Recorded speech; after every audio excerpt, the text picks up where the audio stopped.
Hey, good morning. So, I like to make tutorial videos when I'm having issue doing something and I figure out the solution to it. So, here's an issue I was having this morning. So, I started a new group and I, for the life of me, could not figure out how to put the group rules in. So, I'm just going to go through it really quickly for anybody else who's having some issues because Facebook changes things so often that sometimes it's just hard to find things.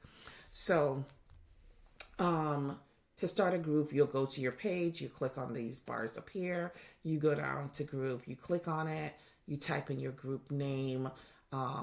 Once you do that, then you're able to add people and then create.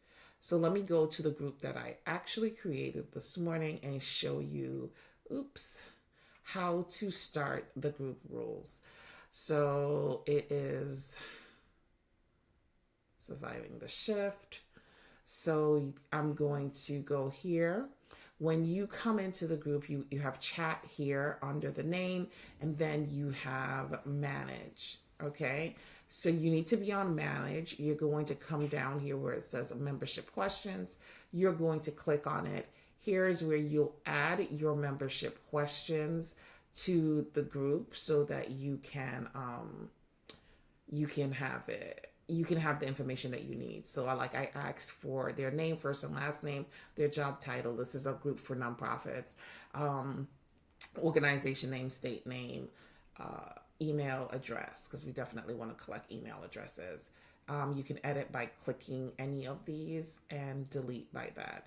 Down below it is where you're going to find the group rules.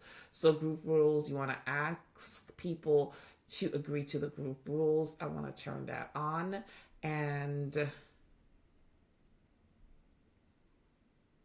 okay, so then you just click on group rules, you press get started, and then you start typing your group rules. So say one group rule is um, don't be disrespectful.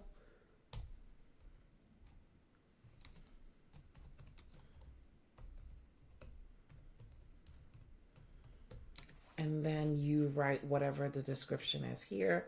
You click create, and that's one. Then every time you want to create another one, you click the create button here until you're done, and then you can use this to move it around. I hope this helps.